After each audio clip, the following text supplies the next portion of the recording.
Welcome to Your City Connections, where you get to meet entertaining and informative guests. Guests such as an artist with a brush or with a camera, and guest with a violin. City Connections, providing insightful interviews with favorite son Lieutenant Governor Todd Lamb. To city commissioners, the mayor. Interviews with a rodeo queen, to beauty queen, and even a NBA player. Now, join Steve Kime as he discusses another engaging topic on City Connections. Hello, welcome to City Connections. I'm Steve Kime. My special guest today came all the way from Orlando. Not necessarily Orlando, Florida, the first thing comes to mind, but our neighbor next to Enid, Orlando. We have State Representative John Pfeiffer, representing District 38 in the Enid Television Network studio today to visit with us on City Connections. John, welcome. Thanks for having me, Steve. It's our pleasure. We've got an interesting audience. I think they're from age 1 to 100. So we've got a wide variety of individuals that watch our show. And for those that are not familiar with this young, good-looking, professional guy with somebody else with cowboy boots on, tell us about John Pfeiffer. Well, like you said, I live in the greater Mulholland-Orlando metroplex, as it is. That's good. I graduated Mulholland-Orlando High School back in 2004. Okay. I'm a fifth-generation farmer. According to family legend, my family settled there in the Orlando area 2 days after the 1889 land run. And started farming there. We bought our first Angus cows back in 1907, the same year Oklahoma became a state, and have been farming and ranching there ever since. Just grew up in a small town. Nobody thinks of Orlando, Oklahoma when you hear cities named Orlando, but it is there. There's not just a whole lot of people there. I graduated with a high school class of 12, Okay. and then went to OSU. Was on the 2007 livestock judging team there, and then in 2009 joined the United States Marine Corps. Did basic training out in San Diego and some follow-on training through Pensacola, and got stationed in Cherry Point, North Carolina, basically doing electronic intelligence work for an airplane unit there, Marine Tactical Electronic Warfare Squadron 4. We deployed to Afghanistan in 2011, Japan a couple times, doing some Eastern Watch things, Joint Command stuff, flying close to North Korea and things like that. I got out in 2014 and ran for office in 2014, just a couple days after I got out of the Marine Corps. And well, we want to talk about you running for office. So let me back up a little bit. Well, first off, thanks for your service to our great country, John. I appreciate that. Since your family moved here 1889, where did they move from? Do you know? From Iowa or Ohio or? Germany is about the kind of best answer we can come up with. Yeah, via somehow. Nobody's really quite sure how they ended up here, but they moved here. And then interesting story, back in 2014 we celebrated the 125th anniversary of the 1889 land run, and of our church that I go to there in Orlando, the United Methodist Church of Orlando. And kind of an interesting little story, there was a traveling preacher that came down a couple weeks after the land run to start a church. And he first went to Stillwater, but found that there wasn't enough people in the Stillwater area, so he came out to Orlando where there was much more people. How about that? So for 2 times in our history, that time there was more people in Stillwater, and then Orlando sits right on the strip, right before they opened up the Cherokee Strip. It was one of the southernmost cities that they opened up. And so for that one night, we were the biggest city in the state of Oklahoma. So those are kind of our 2 claims to fame. That and when the 1999 tornado went through Mulholland and did some damage. That's about the only times you see Mall Orlando or on the news is when David Payne, or used to be Gary England, was saying, hey, you folks there need to watch out and get in your cellars. Well, born and raised in Perry, Oklahoma, I'm all too familiar with the big city of Orlando. So, well, okay, you're in the Marine Corps, you get out in 2014, and you run for state representative in 2014. So my next question is, why would you want to run for the state representative seat, District 38? I've always been interested in politics. Okay. Growing up, I was involved through the different organizations that I was involved in, the Cattlemen's Association and the Farm Bureau, and I saw just how much state policy impacts farmers and ranchers. My predecessor, Dale DeWitt, had always been a huge friend of agriculture and done a great job at the state capitol, but he term limited out. And because of District 38's makeup, I felt really strongly and really passionately that somebody who understood agriculture, understood the needs of rural Oklahoma, needed to have that seat. And so that's the main reason I ran. Very good. John, as I look at my notes here, you represent citizens in Garfield, Grant, Kay, Logan, and Noble County. And so with those, focus on those counties, what are the issues that you're working on in the legislature as you represent District 38? It's interesting because rural Oklahoma has a different set of needs and values and things that they're really passionate about as compared to people from bigger cities. Education's something we continually work on at the state capitol, and it's interesting to kind of compare and contrast with those representatives from larger districts. My seatmate, Michael Rogers, represents Broken Arrow, and Broken Arrow has an indoor practice football facility where most of my schools have superintendents that are also principals that also drive a bus. And luckily, most of them are big enough that they can support a football team, but not all of them. And so representing education and just making sure that the differences and the different needs that rural communities have is a big issue. Agriculture, of course, I touched on. I like to joke that District 38 has lots of wheat, lots of cattle, and not always a lot of people. It's definitely one of the couple really big ag districts in the state of Oklahoma, and making sure that those farmers and ranchers have the protection they need, that we're not having encroaching regulation as we've seen in other states is highly important. Things like transportation, making sure the county roads and bridge funds aren't depleted so that county commissioners have the money they need to try to fix the county roads and bridges. It's interesting, I cover parts of 5 different counties, but there's only about 10 stoplights in my whole district. So a lot of the roads that my constituents drive up and down every day are dirt roads, and getting the money back to keep those up in shape, those farm to market roads as they were, is extremely important, and getting harder and harder in an ever-increasing tough budget cycle like we're in. Well, I live on a dirt road, and it's very difficult to keep my car clean. Yes, it is. That's for sure. Yes, it is. I was going to ask you, you talked about your growing up in a farming community, but also you were involved in the Cattlemen's Association, all these associations that you're involved in besides the Marines. How has those experiences prepared you for the role that you're in today? Besides being enlightened about what farmers and the agriculture needs, is there anything else that you've experienced as you were growing up that prepared you to represent District 38? My college livestock judging coach, Dr. Mark Johnson, who coached at OSU there for several years, about 20 years, always said that you could learn everything you needed to in life from livestock judging. I think that was a good way to sell his program, but there was a lot of things I learned judging livestock: attention to detail, the ability to public speak, which I did in 4-H and Sure. FFA. Things is extremely important. Just quick reasoning and things like that. I think some of the best traits I learned, though, actually come from the Marine Corps. You have the obvious leadership part of it, but you also have to learn the ability to work with people from different backgrounds and different kind of philosophies, and come together and work together and get the job done.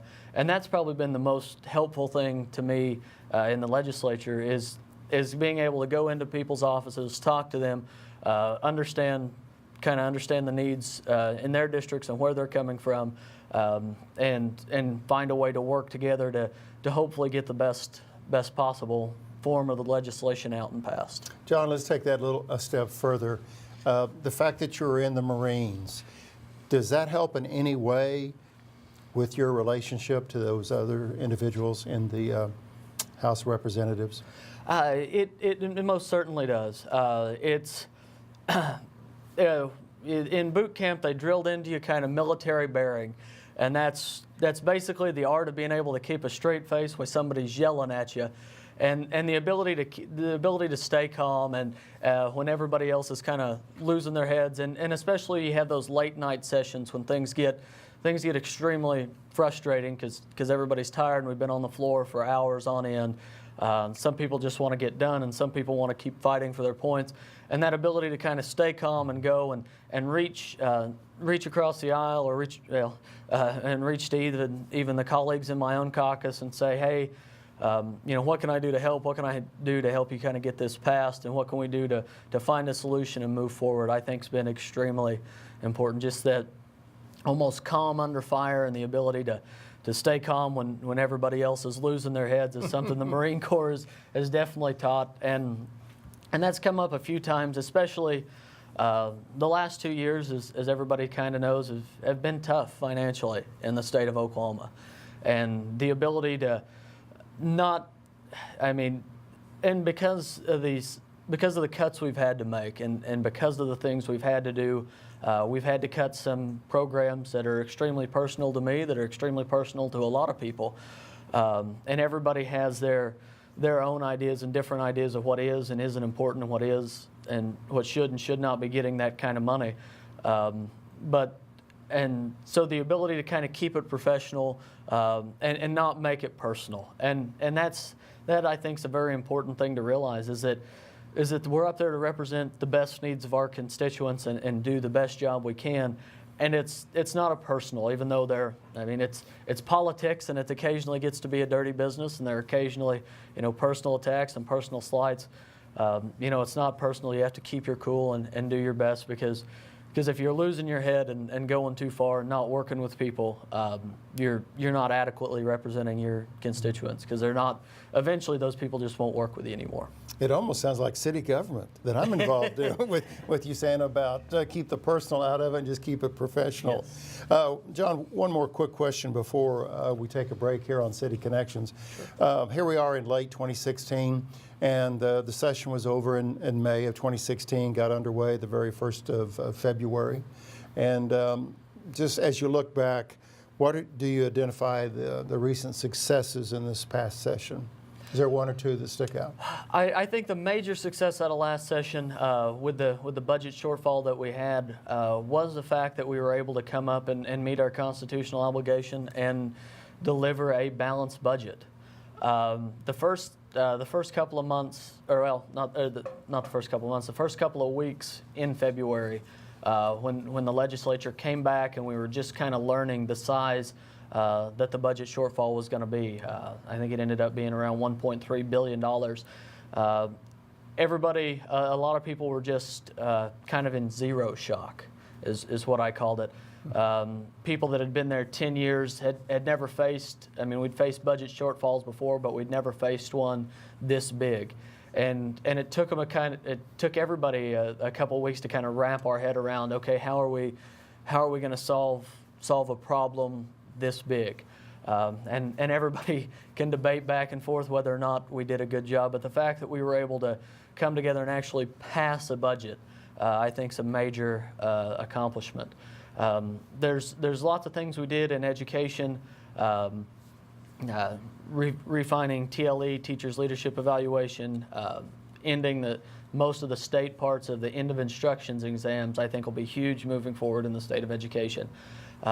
In terms of stuff that I helped with, we were able to pass House Bill 2504, which has increased the fines and penalties for cattle rustling, which is a huge problem in rural Oklahoma. When we came out of, as we went into and saw one of the largest droughts we've seen, even bigger than the Dust Bowl drought of the 30s, we saw kind of a decrease in national cow herd numbers. And with that, simple economics, we saw an increase in the price of cattle. With our ever-present drug problem here in the state of Oklahoma, we saw an influx of cattle rustling because they could go in, they could steal 1 or 2 calves, haul them off, and get a good price for them. And being able to increase the fines and increase kind of increased penalties and fines on a law that hadn't been adjusted since the 30s to better accurately represent some of the prices, I thought was a big accomplishment.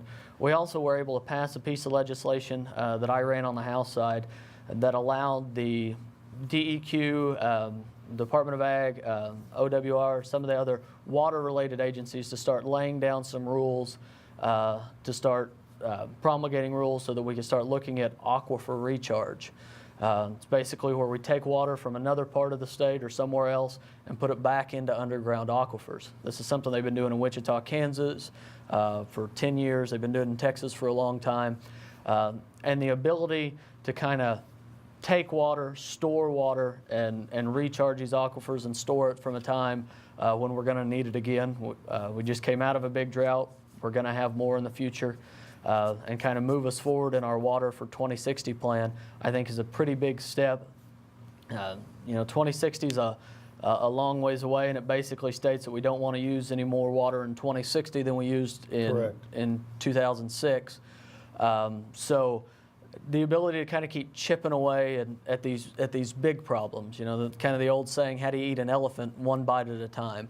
And as long as we can keep pushing things and sticking with these long-term plans that show vision and move our state in the right direction, I always think are big wins. Well, water has been a topic of interest in the Enid community, and especially with the recent passage of that the vote here on the Call Lake pipeline, so it is very important.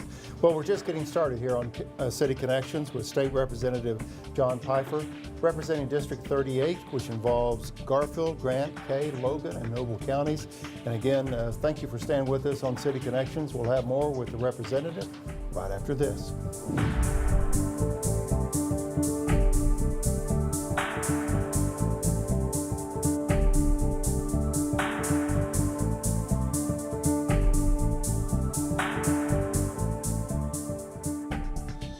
Welcome back to City Connections. I'm Steve Kime. Appreciate you spending time with us today. My special guest, State Representative John Pfeiffer, representing District 38.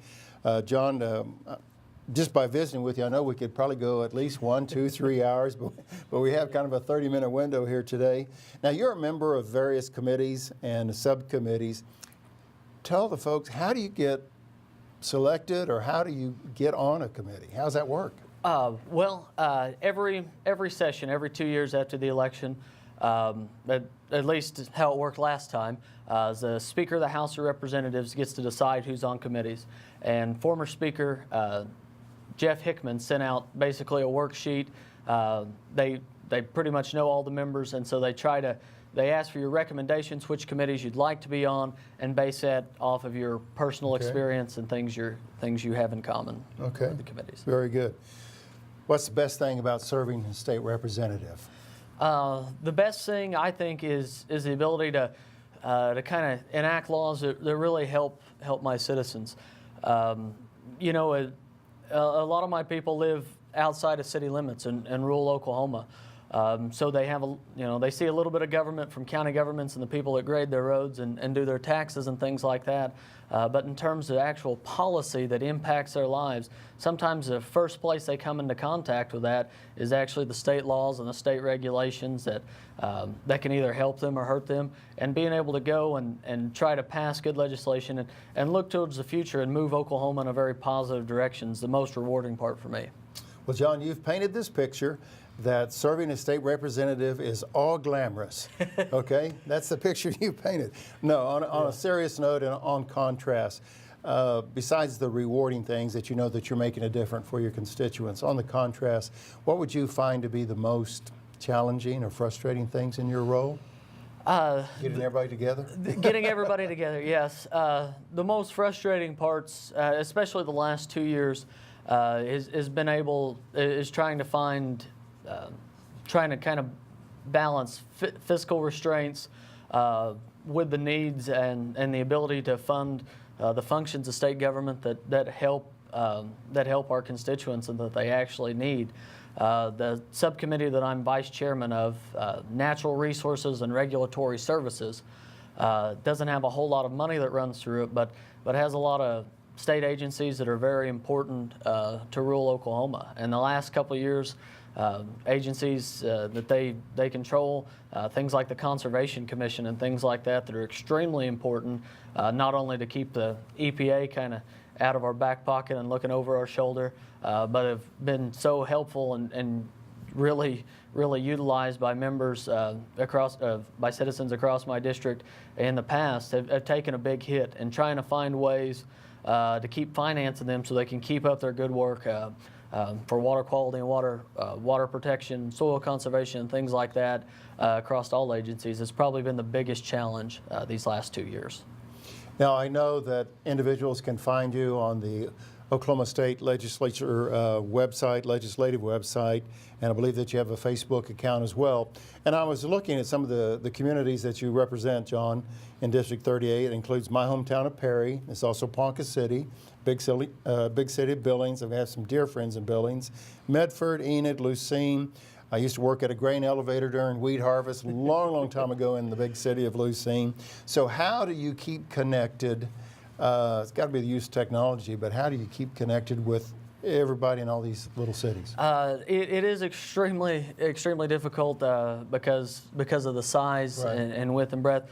I try to be in all the cities as much as I can be, but it's definitely the use of technology, email, Facebook, regular phone calls, and a lot of times, most of my constituents, a lot of them, I've never been afraid. I put my cell phone number out on my stuff when I was campaigning. My cell phone number is 405-880-3699. If anybody needs me, my service is kind of touch and go where I live.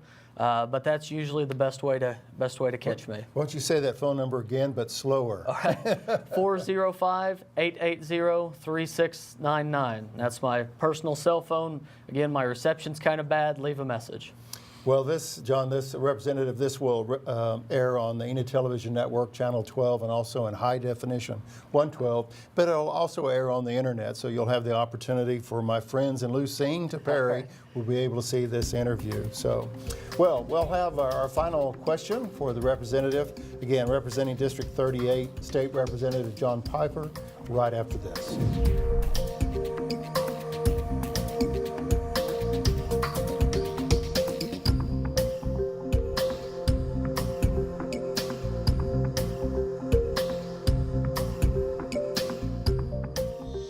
Welcome back to City Connections, our final segment today with our very special guest from Orlando, Oklahoma, State Representative John Pfeiffer, representing District 38.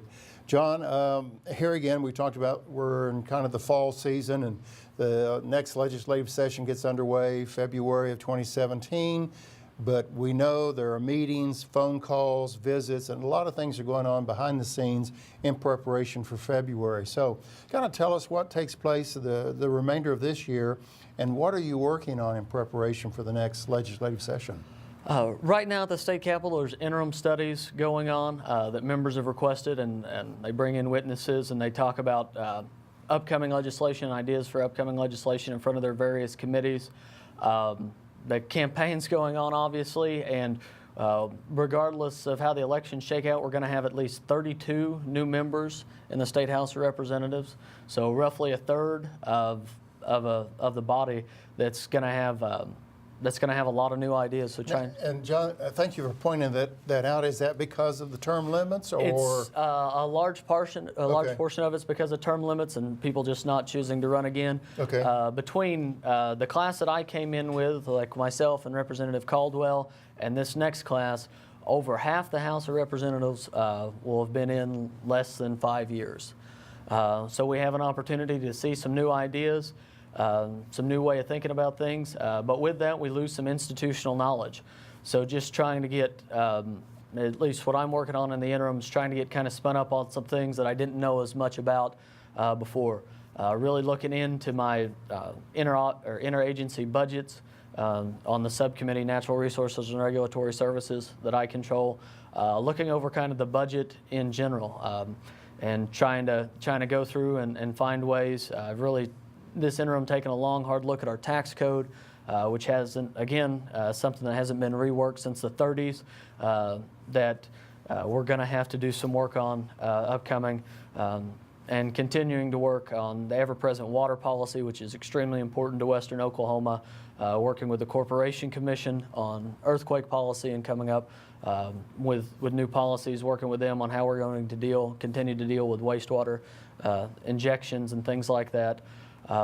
Just all things so that we can continue to move forward with this great state. And 2017 will be here before we know it. Right around the corner. Have you noticed that calendar kind of speeds up each year? You know, there's just not enough hours in the day, it seems like. It's amazing. So, well, Representative, I want you to know that you're welcome back to the Enid Television Network studios anytime. Appreciate that. If there's a topic that comes up that you feel like we need to inform Northern and Northwest Oklahoma, feel free to give us a call, and we'll come by and we'll have a visit and get the word out. Okay. In the meantime, we have a coin that we like to give to, we call them dignitaries. We use that loosely, okay? And it's not really a gift, okay? I'm not giving a gift, but it's a commemorative coin from the city of Enid. Thank you. I think you can recognize the Boomer logo on the one side, and a little bit of wheat on the other. Yes, I but we just appreciate you taking time to come by the television studios today and give all your constituents, plus some, an update on what's going on in District 38. And we do hope that you'll come back and visit with us again. I definitely will, and I appreciate that. The wheat's very apt. Enid's the wheat capital of Oklahoma and sometimes the world. I had a friend, good friend, who grows wheat outside of Garber, tell me that at certain points in the state's history, Garfield County has produced more wheat than the rest of Oklahoma combined at certain times. And I definitely believe it. Because during my high school years working at the grain elevator in Lucene, I thought there is more wheat in Oklahoma than there is in the world. That's what I thought. John, thank you so much for being here today. Special guest, State Representative John Pfeiffer, representing District 38. And thank you for joining us on City Connections. We appreciate the opportunity to come into your home or your iPad or computer to talk about topics of interest to you. I'm Steve Kime with the City of Enid. Thanks again for joining us on City Connections. Until next time, make it a great day.